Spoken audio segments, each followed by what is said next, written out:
Hi, everybody, and welcome. Today we have myself, Joseph Kim, and the founder and current chairman of Demiurge Studios, based in Cambridge, Massachusetts, Al Reed. Demiurge is most famous as a developer behind the hit mobile game Marvel Puzzle Quest. Welcome, Al. It's great to have you on. It's good to be here. Thanks for inviting me, Joe. Yeah, and for those in our audience not already aware, Marvel Puzzle Quest was launched back in 2013 and has been going strong for over 6 years now, grossing over $100 million in life of product revenue.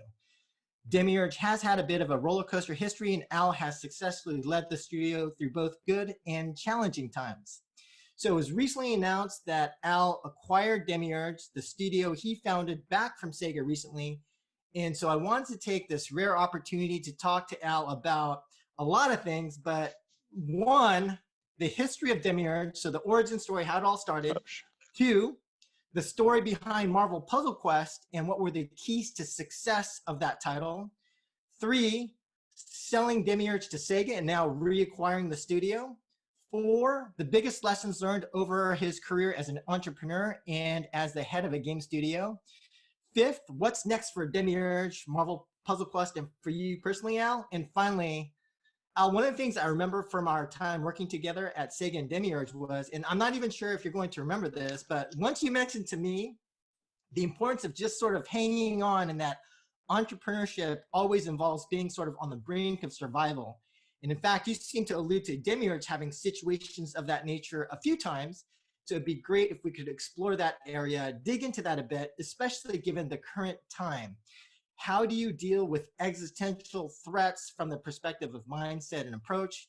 And with so many people in our audience that may be dealing with whether it's layoffs or big impacts to their business and all the other stuff going on right now, it would be great to get your thoughts on managing through these kinds of times. And I know you've got a lot of great experience in that area. So with all that said, let's jump right in. I'd really love to start at the beginning in terms of the origin story. So who were you and how did Demiurge begin at the very beginning? Sure. So Demiurge was founded by myself and two college buddies, more or less right out of university at Carnegie Mellon. We didn't end up raising any money but certainly not in the early days, and instead bootstrapped the business by looking for consulting work with other companies. So we built a couple of, this was in the Real Arcade days, it was a long time ago. So we built a couple of little sort of arcadey games that went up on Real Arcade, and actually ended up getting connected. We were, being hobbyists that long ago, we were building mods for Unreal and actually ended up getting hooked up with Epic and building some software for them and doing a bunch of documentation work for the Unreal Engine. That sort of led to us establishing a reputation in the business as Unreal Engine experts, and we were able to build a really wonderful sort of work-for-hire services business on the back of that expertise. Now, during those early days, how did you guys actually get your first projects as kind of like recent college grads or, as college students with these kinds of projects? By hook or by crook. I mean, we did have some industry connections as a result of our time at CMU. And so, the early Real Arcade contracts actually came as a result of that. And the other work, at the time, Epic was a pretty small organization, and we were really heavily involved in the community of people that was building stuff for Unreal. So we got connected directly with them, and they asked us to help. Awesome. So kind of moving on to like the next, it seems like the next big thing that happened for you guys was Marvel Puzzle Quest. And so I remember hearing— there were about 15 years between those two things. So you guys were gradually building, kind of doing projects, different projects, kind of building up experience, expertise, building out your team. Mm-hmm. And then, so in this case, I guess 15 years later, Marvel Puzzle Quest. And I remember hearing kind of the story, but can you talk to us about that story? So how did Marvel Puzzle Quest originally take off? Yeah, so shortly before Marvel Puzzle Quest, when the iPhone came out, us, like many other studios, sort of orchestrated a strategic move to try and get to learn how to build games for phones, which was, required a whole bunch of new skills. And so we found a couple partners, actually Glue Mobile, and another company that and some work with NG Moco, if you remember them. Yeah. And so we built a couple of premium apps, actually, because this was before free to play in the West had really caught on and sort of figured out how to do mobile development. And Marvel Puzzle Quest was a partnership between us, the publisher, a little outfit that's based in Japan but has an office in Los Angeles called D3, and Marvel, that came about because D3 had a really great licensing business where they would build licensed product. And the intent, actually, the Puzzle Quest brand goes back to the sort of Nintendo DS. I think there was maybe an Xbox One arcade, like very early on disc version of Puzzle Quest.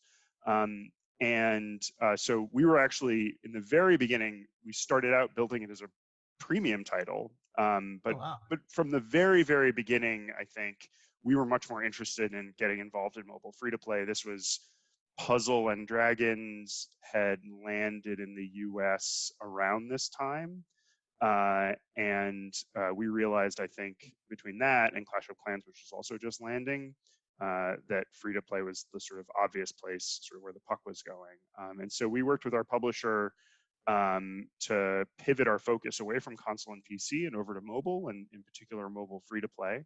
And they were apprehensive but receptive to the change. It turned out to be the right decision for everybody, of course, and began focusing on building free to play. The thing that made MPQ work for us, some of it was right place, right time, but actually I think more than anything, what we were doing was studying the card battlers in Japan, Right. which were here. They were the feature phone games in Japan that were on smartphones here, and trying to understand how they worked. I think while other game developers, in particular traditional game developers, the console and PC world, were kind of looking down their noses at, they didn't understand these games, and they're like, these are terrible. They're, I don't even think they understood how they monetize. I don't even know that they understood how much money they were making.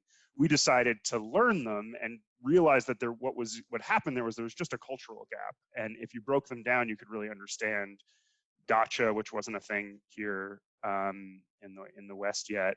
And we decided to take those fundamental principles and apply them to this Puzzle Quest franchise and the Marvel franchise, and it worked. Right. And I now when you, remember launch day, actually. We did a really small soft launch, but the budget was running out, so we had to go worldwide.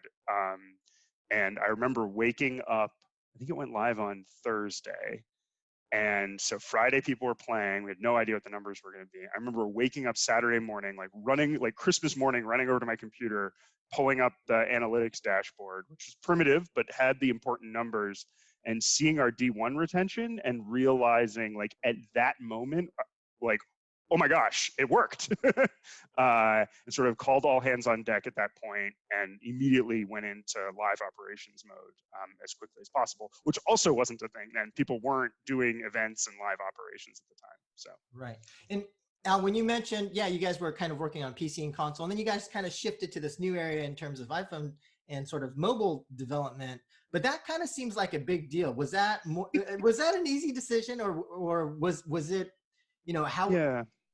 how did you think through that kind of shift in your business? There are things that change, and to be frank, actually, if you play MPQ today, you can still see this. There are lessons that we didn't learn that we really needed to, in particular in the areas of UX, which I remember when we worked together, you jumped up and down about correctly. But actually, fun is fun, and game making is game making, and so I think our sort of core gamer background and console background allowed us to carve out a pretty unique niche inside of the mobile game space. It was a hindrance, to be clear, in some cases, right? Because UX on console is not as important and, very different than it is on mobile. But I would say, if you were to think about how much overlap there is in the craft and art and science of game making between mobile and console, I think like 70, 80% of it is overlap. And people don't realize that that 20% is unbelievably important. It's the difference between success and failure on each of the platforms. Yeah. But the raw talent that you have to apply to it is not completely different. Got it. But just in terms of like for entrepreneurs out there that are looking at their business and they see this new opportunity, and in terms of that decision-making Oh, I see. framework or thought process, like how do you think, what advice would you give for them thinking about a new potential business opportunity? Oh, interesting. So I think as a small developer, like you're going to be more nimble than the big companies. So like stick your nose in every little new piece of technology, even if it's find a tiny little piece of work or like shave off one head to go tinker for a few months, because I think you can try and speculate which platforms are going to take off and which ones aren't. I think that's kind of a fool's game. You're much better off sort of getting a little bit of expertise across the board so that when the opportunity to go big, as it did with MPQ, hits, you already have the experience under your belt, so you can move a little bit faster. And sort of when you're looking for partners, you can articulate your expertise on those platforms. Got it. So you're kind of saying have a little bit of an experimental culture. So Right. allocate Oh, some resources huge. to new stuff. And to your point, the bigger guys likely won't be doing that, and you can move a little bit faster into those Yep. new areas. Got it. Absolutely. Yeah. Okay, so kind of third area I wanted to talk about is, so you guys launched MPQ back in 2013, then you sold Demiurge to SEGA in 2016. And can you fill in the gaps for us and talk through maybe the motivation to like work with SEGA, and you know what was that time frame like between 2013 and 2016 between MPQ and SEGA? Sure. So uh, when MPQ hit a little bit unexpectedly, and this was a little bit, we had thankfully planned ahead. I think in the we watched the Zyngas of the world on Facebook, who were sort of very seriously architecting their engines for live operations. That wasn't so much. It certainly wasn't the case in the West for mobile games. We'd sort of thankfully planned a little bit ahead there in terms of the architecture of the software and the architecture of the game itself. So we were somewhat ready, but I think we immediately went into it was a scramble. Those 2 years were all about taking this thing which had a like pretty good monetization engine and a pretty good retention engine, and then desperately trying to feed the beast as quick as we could. And so most of those intervening years were spent.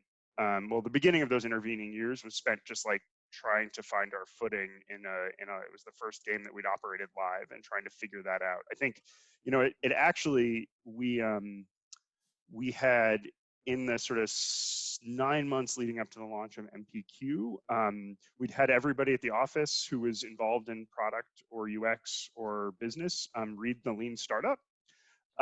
And so a lot of it was about sort of applying those principles and sort of understanding that we were not the arbiters of quality, our customers were, and the only way we were going to be able to deliver what they wanted to get them to stick around was by listening to them. And so we had fortunately built analytics, which was novel at the time.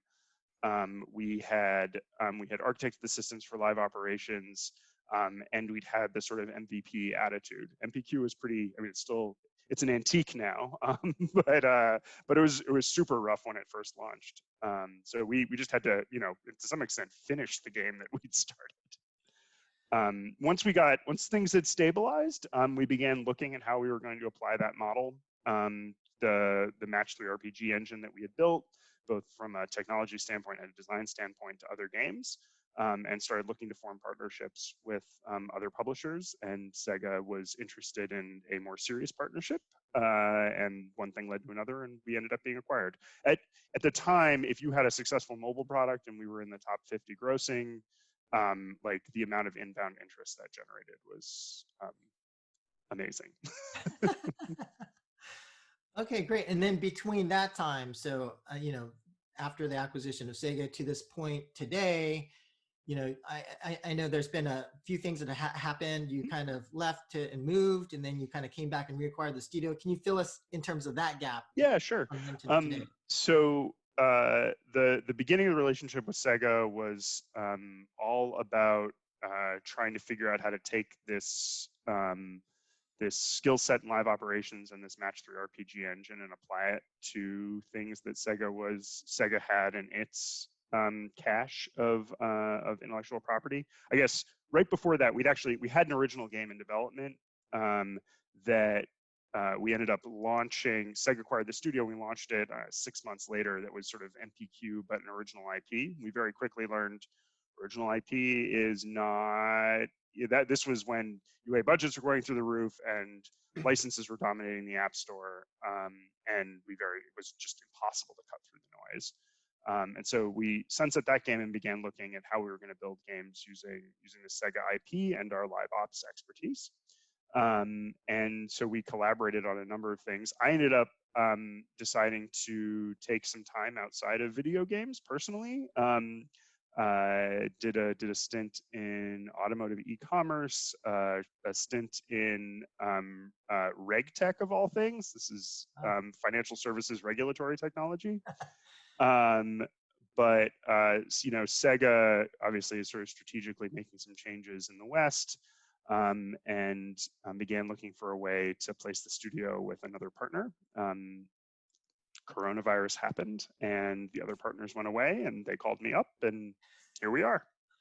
Great. And so it's been a really interesting history that you described, but looking back on all this in terms of the history, the successes and challenges, what would you say are some of the biggest lessons that you've learned? If you were to think about, let's say the top 2 to 3 lessons from your background in history with Demiurge and MPQ. Sure. Well, I think lessons 1 through 5 are talent is everything. This is a talent-driven business. Who you hire and how effectively you get those people to collaborate is all that matters. It solves every other problem. And people pay that a lot of lip service, I think, in general, because it sounds good and it's a good way to motivate your team. But in games in particular, I think it is absolutely true, because there is no room for anything that is this business is wildly competitive, and so there's simply no room for any 85% quality or delivery. You have to be able to do everything incredibly well.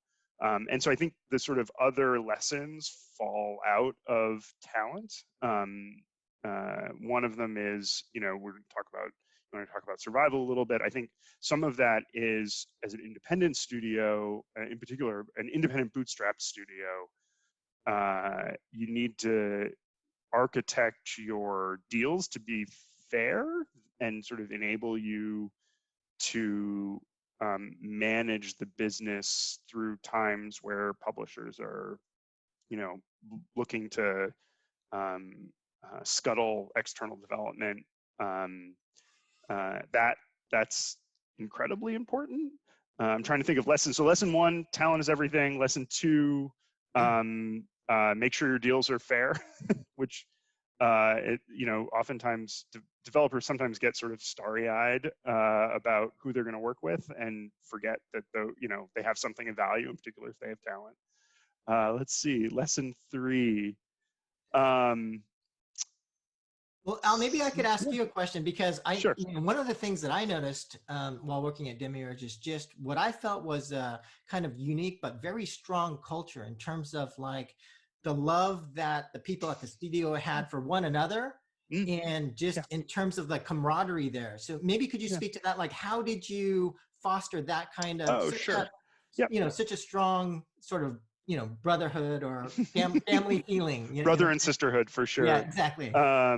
Right. So some of it's talent, right? When you find the people that you can build teams around, and then the teams that get built around them, there's sort of 2 parts to retaining employees. One is making sure you've planned for the lean times. But I actually think more important than that is being passionate about the little things of culture. it's really, really easy, I think, to let little cultural problems persist. And it's like, I honestly think it's sometimes like really little things, like your policy on whether you're going to supply soda to the team, and Mhm. carefully considering whether people are getting too much email or not, whether people are spending too much time in meetings or not. Like listening, it, when an employee expresses a desire to make your company better in some way because they think there should be fewer meetings, or they think the soda machine should have Dr. Pepper, which of course it should, um, you have to listen and respond to that, and you do that a few times and you end up with this incredibly strong culture with where people are invested in the success of the company, and it makes it very easy for the company to invest in the success of the people. Got it. So, yeah, maybe we can now start talking about the future of Demiurge, given that we've got the context to today. So, today, you're now chairman of Demiurge. Mhm. Bart Simon is the new CEO. Congrats to Bart. Basically, I assume it's the similar role for him as GM, Yep. but what does that mean for you in terms of your role and how Sure. involved you are? Sure. So Bart has been with Demiurge, I think it's got to be coming up on a decade now, and he was running the design department for a very long time. And when I left Sega slash Demiurge, he was the obvious choice to take over the reins of the studio. And it has gone incredibly well. And part of when you're sort of orchestrating a corporate restructuring as this was, like if it ain't broke, don't fix it. And Bart is like a phenomenal leader. He's got a great, really keen eye for games, and he's the kind of operator that you really want running a services business. Cares about the people, understands games, understands the mechanics of how they get made. My role is going to be helping Bart out where I can on the strategy side and on business development. I'll probably do a bunch of recruiting too, which I enjoy, because growing talent is everything. So you spend a lot of time on making sure you find and attract the right people.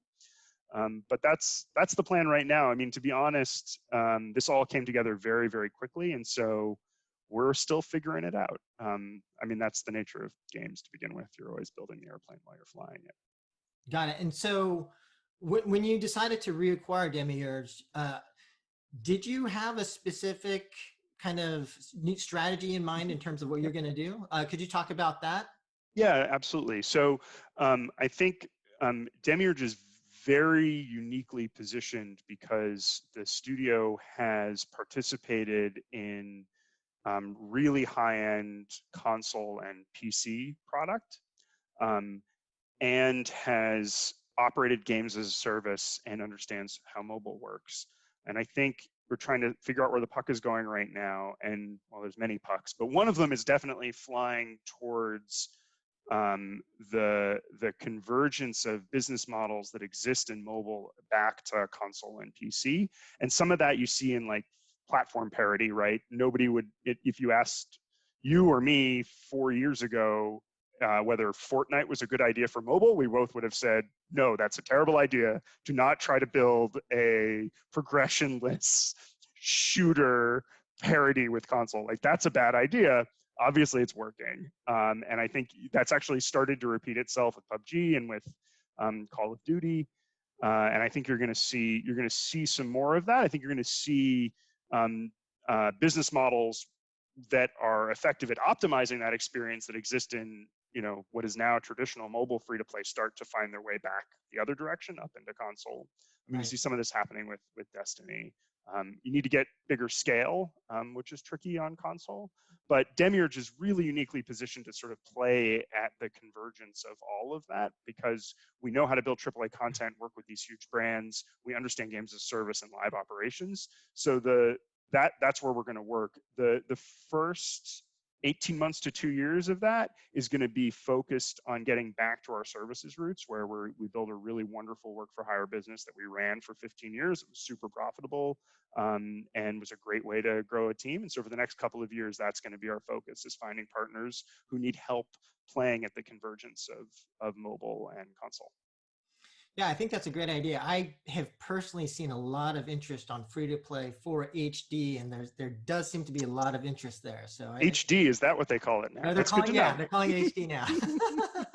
Console and PC is the only thing I know. So All right, great. So the kind of the last section I wanted to end on is just this topic of survival. So let's talk survival and overcoming obstacles and challenges. And going back, can you walk us through some of the biggest challenges that you faced as an executive or entrepreneur, whether it's with Demiurge as a studio or with MPQ as a game? But what was the challenge and how did you overcome it? yeah, I think that to be clear, actually, Demiurge ran a remarkably stable business as an independent studio for the 15 years that we were independent. Yeah. I think in my career, or in Demiurge's lifetime, the number of people we've had to let go for business reasons is in the very low double digits.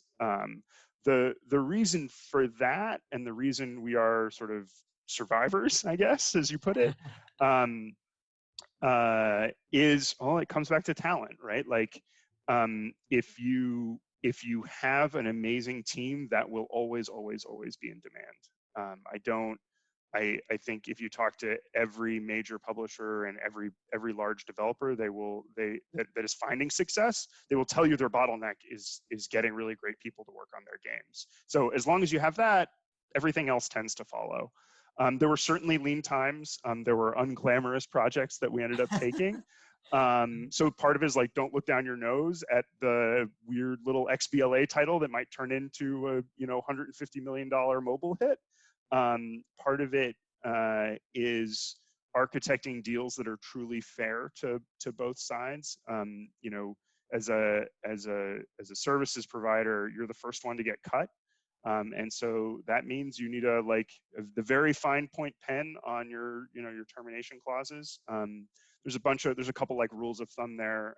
We apply. We won't finance other companies' development. So we expect that from the very beginning of the deal, we're in the black.